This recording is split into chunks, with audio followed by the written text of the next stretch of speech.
Okay. मेरा नाम है अमित खट्टर और हम कर रहे हैं ऑटो कैड 2020 के अंदर 3D प्रोग्राम। 3D तो पिछले ट्यूटोरियल में हमने ये कुछ कमांडें देखी थी सॉलिड एडिटिंग में कि एक्सट्रूड फेस कैसे कर सकते हैं, taper face, move face, coffee face, ये सारी कमांडें हमने की थी। इसमें कुछ कमांडें और भी हैं हमारे पास यहाँ पे,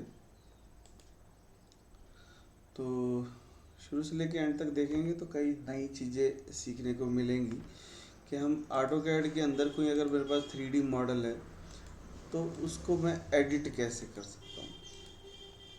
ठीक है, तो जिसने भी पहले वाला ट्यूटोरियल नहीं देखा तो वो भी ज़रूर देख लेना, बहुत काम का है। डिस्क्रिप्शन में लिंक डाल दूँगा मैं, ठीक है, तो वहाँ से जाके देख सकते हैं। तो बहुत सारे लोग कहते हैं कि ऑटो कैड के अंदर 3D को एडिट नहीं किया जा सकता, तो उन सब के लिए ये ट्यूटोरियल बनाया जा रहा है कि हम ऑटो कैड के अंदर सॉलिड बॉडी को कैसे एडिट करें, है ना। तो यहाँ पे एक कमांड है हमारे पास स्लाइस। तो स्लाइस जैसे नाम से ही पता लग रहा है कि हमारे को इस ऑब्जेक्ट का कुछ स्लाइस करना है। तो ऑब्जेक्ट सेलेक्ट करो, एंटर। यहाँ पे ऑप्शन है 3 पॉइंट, तो जो 3 पॉइंट ले लेंगे, शुरू कहाँ से करना, एक्स में कितना और जेड में कितना, तो 3 पॉइंट देने हैं हमारे को। फिर वो पूछ रहा है कौन सी साइड चाहिए, मैंने कहा जी ये वाली साइड चाहिए।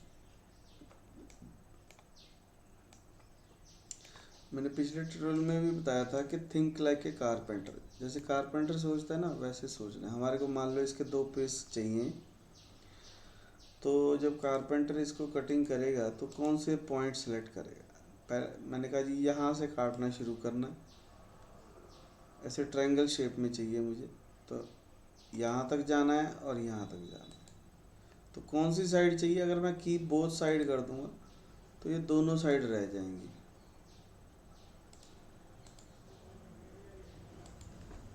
ठीक है नहीं।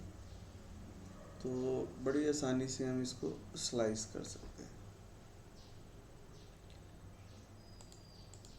तो दोबारा से ले रहा हूँ मैं, slice, object select, enter, 3 point, पहला पॉइंट ये, दूसरा पॉइंट ये और तीसरा पॉइंट ये मिड पॉइंट ले रहा हूँ मैं। कौन सी साइड चाहिए, मैंने कहा कि नीचे वाली साइड चाहिए। तो जो 3 पॉइंट सेलेक्ट करेंगे उसके अकॉर्डिंग ये स्लाइस हो जाएगा,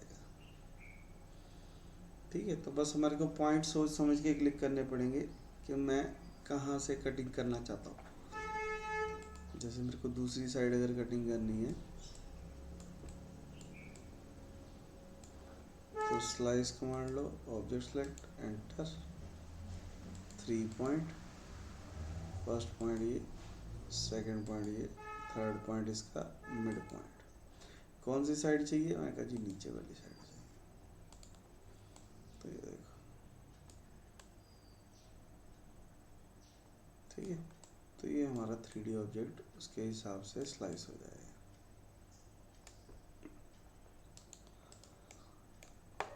एक और इस पर बड़ी अच्छी कमांड है, एक्सट्रैक्ट एजिस। तो जिन्होंने भी ऑटोकैड के अंदर कोई भी 3D ड्राइंग बनाने की कोशिश की है या जिनको 3D बनानी आती है, उनको ये बात पता होनी चाहिए या पता होगी भी कि मैं इस लाइन को ऑफसेट नहीं कर सकता। मान लो मैंने 15 ऑफसेट करना है तो मैं इस लाइन को ऑफसेट नहीं कर सकता क्योंकि ये 3D ऑब्जेक्ट है, ठीक है। तो फिर मुझे क्या करना पड़ेगा, तो 2 तरीके हैं, या तो मैं यहाँ पे एक लाइन लगा लूँ, लाइन लगा ली अगर मैंने, तो फिर मैं इसको ऑफसेट कर पाऊँगा, पर इसको नहीं मैं ऑफसेट कर सकता। तो ऐसे हर बार लाइन लगानी पड़ेगी, जो एक डिफ़िकल्ट टास्क है। तो हम क्या करेंगे, एक्सट्रैक्ट एजेस कर लेंगे। तो सॉलिड बॉडी सेलेक्ट करेंगे तो उसकी सारी एजेस जो हैं एक्सट्रैक्ट हो जाएंगी। अब मैं किसी को भी ऑफसेट कर सकता हूँ।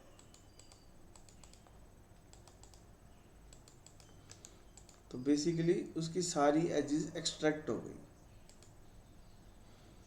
अब फ़ायदा तो ये हो गया कि मैं ऑफसेट कर सकता हूँ इसको, कभी भी प्रेस पुल पुश पुल कुछ भी कर सकता हूँ। पर नुकसान क्या हो गया, लाइनें वहीं की वहीं हैं। तो सारी ड्राइंग बनाने के बाद मैं सॉलिड बॉडी को अगर साइड में मूव कर दूं तो कर्व्स वहीं रह जाएंगी, तो फिर मुझे वो बाद में डिलीट करनी चाहिए। ठीक है, तो बेसिकली एक्सट्रैक्ट एजेस का काम क्या है कि जो भी हमारा सॉलिड ऑब्जेक्ट है उसकी सारी कर्व्स जो हैं एक्सट्रैक्ट हो जाएंगी। ठीक है, तो ये सॉलिड बॉडी है, ये इसकी कर्व्स है। कोई असेंबली वगैरह करनी होगी, कोई और चीज़ करनी होगी, तब भी ये हमारे को बहुत बेनिफिट करेगा, क्योंकि सारी कर्वें मेरे को मिल जाएंगी, तो रीजन वगैरह करना या एक्सट्रूड करना बहुत इजी हो जाएगा। एक और बड़ी अच्छी ऑप्शन है इसके अंदर, कलर एज। तो कलर एज का फ़ायदा क्या है, कोई भी मेरे पास अगर सॉलिड ऑब्जेक्ट है तो मैं उसकी किसी भी एज को सेलेक्ट करके कलर दे सकता हूँ। ठीक है, तो फ़ायदा क्या होगा, फ़ायदा ये है कि जब हम इसको वायर फ्रेम में देखेंगे तो ये मुझे सेपरेट दिखाई देगा सेक्शनिक तरीके से, है ना। तो कलर एज लो, एज सेलेक्ट करो, एंटर, और कलर्स सेलेक्ट करके हम अलग से उसको देख सकते हैं। जब हम इसको शेडेड में देखते हैं तब ये हमारे को नहीं नज़र आएगी कलर, पर अगर मैं इसको 2D वायर फ्रेम में करता हूँ तो मेरे को कलर नज़र आएंगे, या शेडेड विद एज में भी नज़र आते हैं ये। ठीक है, क्योंकि इसमें एज का कलर है। तो याद रखने के लिए कि हमने क्या किया था, तो उसके लिए हम डिफरेंट डिफरेंट, जैसे मैंने मान लो किसी चीज़ को एक्सट्रूड किया तो उस एज को मैं अलग कलर दे सकता हूँ, ताकि बाद में याद रखा जा सके भाई क्या चीज़ हमने एक्सट्रूड की थी। यहाँ पे एक और ऑप्शन है कॉपी एज। कॉपी एज का क्या काम है, अभी देखो मैंने इसको एक्सट्रैक्ट नहीं किया हुआ, पर मैं इसकी एज सेलेक्ट करके कॉपी कर सकता हूँ। ऑर्थो ऑन कर लेते हैं, तो मैं इसकी एज को कॉपी करके कहीं और रख सकता हूँ। एज सेलेक्ट करो, एंटर, कहाँ से उठा के कहाँ पे रखो, कॉपी एज, एज सेलेक्ट की, एंटर, कहाँ से उठा के कहाँ पे रखना, मतलब बिना एक्सट्रैक्ट किए या बिना नई लाइन लगाए मैं उसको कॉपी कर सकता हूँ। ठीक है, किसी भी एज को सेलेक्ट करो, एंटर करो, कहाँ से उठा के कहाँ पे रखना। ठीक है, तो फिर ये मेरे को प्रेस पुल करने में इजी रहेगा। मतलब ना एक्सट्रैक्ट करना पड़ा, ना लाइन लगानी पड़ी, ना ऑफसेट करना पड़ा।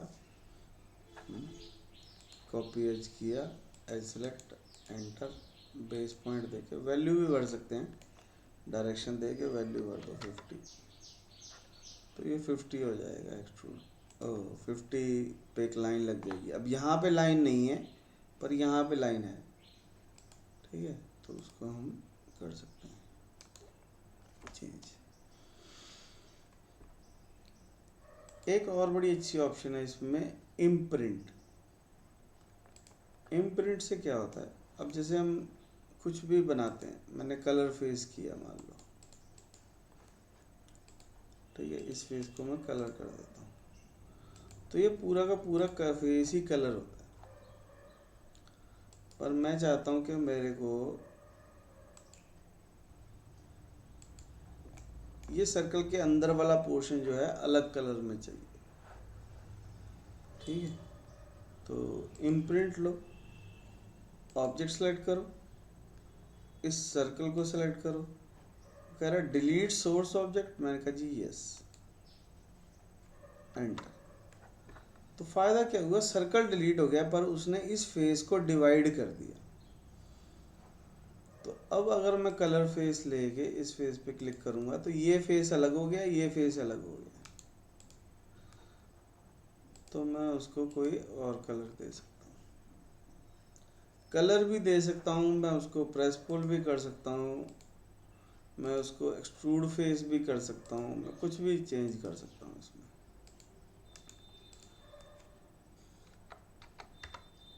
ठीक है नहीं, तो कुछ भी चेंज करना होगा तो वो मेरे को इजी रहेगा। बेसिकली हमने क्या किया, हमने एक फेस के ऊपर लाइन लगाई या कोई भी शेप बनाई और एक तरीके से हमने इम्प्रिंट कर दिया इस कर्व को उस सॉलिड फेस पे प्रिंट कर दिया। तो वो फेस जो है अलग हो गया और वो फेस जो है अलग हो गया, दोनों फेस अलग अलग हो गए। ठीक है, तो बड़े काम की चीज़ है ये, जिसकी हेल्प से हम बहुत सारे काम कर सकते हैं इजीली। ठीक है, तो हमारे को समझ में आया एक्सट्रैक्ट एजेस कैसे करते हैं, इम्प्रिंट कैसे करते हैं, कलर एज कैसे यूज़ करते हैं, कॉपी एज कैसे यूज़ करते हैं।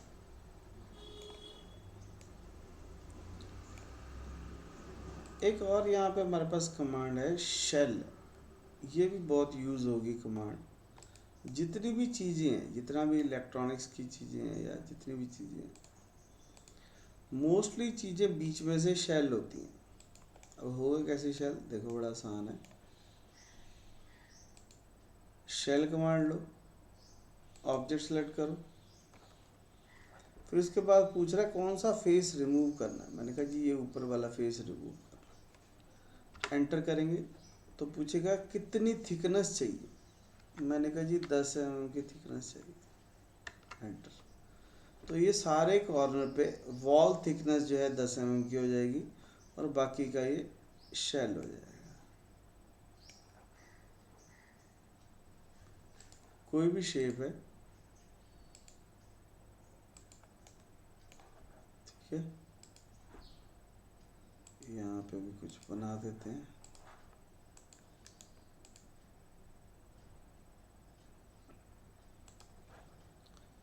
इनको यूनियन कर देते हैं। फिर हमने इसको बोला शेल करना चाहते हैं इस ऑब्जेक्ट को, फेस कौन सा रिमूव करना है, ऊपर वाला। एंटर, थिकनेस कितनी, 10। तो ये सारा का सारा ऑब्जेक्ट जो है शेल हो जाएगा। अगर मैं शेल करते हुए दो फेस सेलेक्ट कर रहा हूँ, एक फेस ये एक फेस ये, तो वो दोनों जो हैं गायब हो जाएंगे। ठीक है, तो कौन सा फेस नहीं चाहिए उसको हमारे को ध्यान से क्लिक करना है। शेल, ऑब्जेक्ट सेलेक्ट, अगर मैं ये फेस दे देता हूँ मान लो, ठीक है, कितना थिकनेस, मैं कह 15 की, तो ये उस शेप में खाली हो जाएगा। कई बारी क्या होता है, एक बहुत बड़ी गलती करते हैं लोग शेल के अंदर, वो क्या है कि अगर मेरे पास कोई एक ऑब्जेक्ट है और मैंने इसको कहा शेल होना है, ऑब्जेक्ट सेलेक्ट, एंटर, अब मैंने फेस नहीं सेलेक्ट किया, सीधा एंटर कर दिया और इसको वैल्यू दे दी 15, तो अब ये बीच में से खाली हो गया, ये बीच में से खाली है। जैसे हाँ, बॉक्स होता है कोई, अंदर से खाली है ये, मैं इसको स्लाइस करके देख सकता हूँ।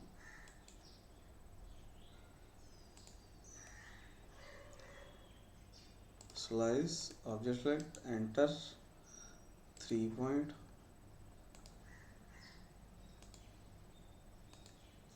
ठीक है, की बोथ साइड कर लेते हैं। और इसको पकड़ के मूव कर लेते हैं। ठीक है, तो ये बीच में से खाली हो जाएगा। तो यानी फेस रिमूव कौन सा करना है वो बता भी सकते हैं, नहीं भी बता सकते।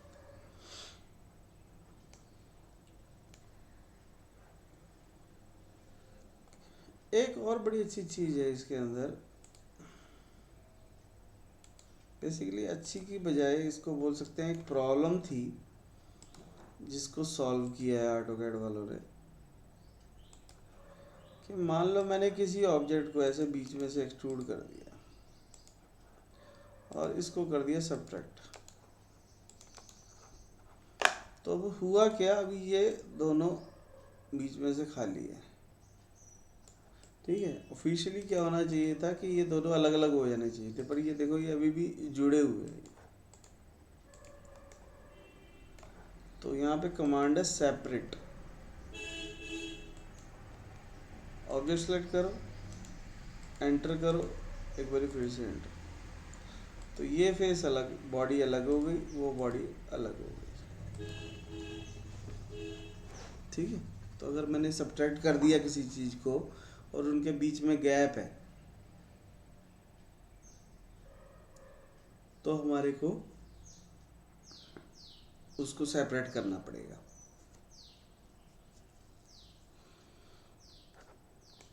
ठीक है,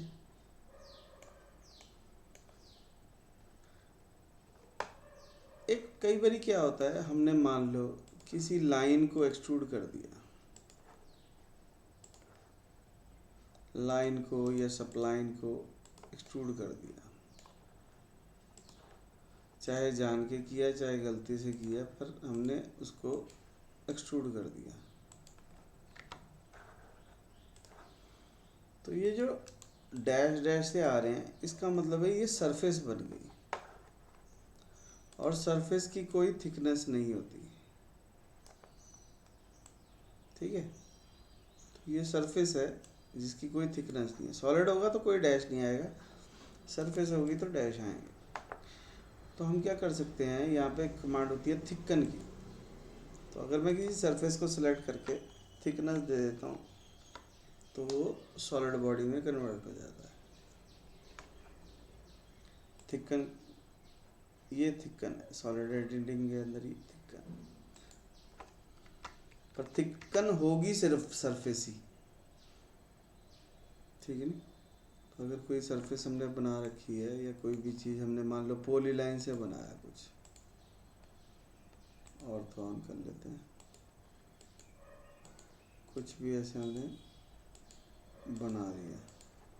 ठीक है, और इसको कर दिया हमने एक्सट्रूड, तो ये सरफेस है। और अगर मैंने इसको बोला थिकनेस, तो ये थिकन हो जाएगा।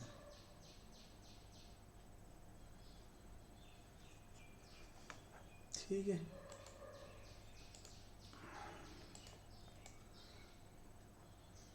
एक और भी ऑप्शन इसमें होती है। मान लो मैंने यहाँ पे एक स्फेयर बना दिया, एक स्फेयर मैंने यहाँ पे बना दिया, कोई जरूरी स्फेयर कुछ भी हो सकता है, कोई दो ऑब्जेक्ट चाहिए बेसिकली हमें। तो यहाँ पे ऑप्शन होती है इंटरफेरेंस चेकिंग की। तो अगर मैं इन दोनों को सिलेक्ट कर दूंगा, एंटर एंटर, तो उनके बीच में ये हमारे को इंटरफेरेंस दिखाने लग जाएगा। अगर मैं तीनों को सेलेक्ट कर देता हूँ, यानी कि एक हमारे पास असेंबली है, हमने सारे पार्ट अलग अलग बना के जोड़ दिए, तो हम ये चेक कर सकते हैं कि कहीं पे इंटरफेरेंस तो नहीं आ रही। तो ये हमारे को दोनों में से दिखाने लग जाएगा भी कहाँ पे इंटरफेरेंस है।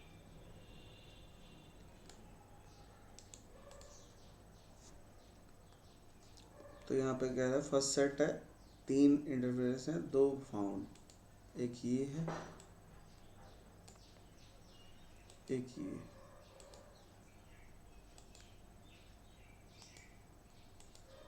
ठीक है, तो ये पेयर को जूम भी करता है।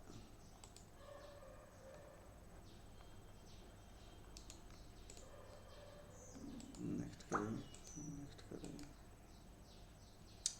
अगर डिलीट इंटरफेरेंस ऑब्जेक्ट कर देंगे तो जो इंटरफेरेंस वाली चीज़ है वो डिलीट हो जाएगी। अगर इसको बंद कर देंगे तो यहाँ पे दो पार्ट और बन गए। जो इनके बीच में इंटरफेरेंस थी वो अलग से एक पार्ट मिल गया हमारे को, ठीक है नहीं। तो हम देख सकते हैं अभी कितनी इंटरफेरेंस है अलग से निकाल के उसको, फिर उसके हिसाब से हम अपने पार्ट को एडिट कर सकते हैं।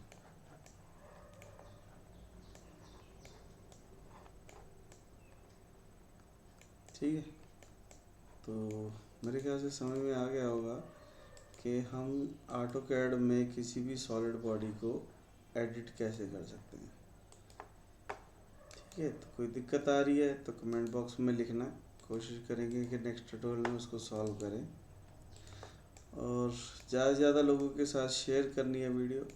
और वीडियो पसंद आई है, कौन सी कमांड इनमें से सबसे बढ़िया लगी या जो आपको पहले नहीं पता थी, तो वो भी कमेंट बॉक्स में लिखना है कि मेरे को ये वाली पता थी और ये वाली मुझे नहीं पता थी। तो और भी वीडियो देखने के लिए चैनल को सब्सक्राइब करके बेल आइकन भी दबा देना है, ताकि जब भी नेक्स्ट ट्यूटोरियल डालें तो आपको नोटिफिकेशन मिल जाए।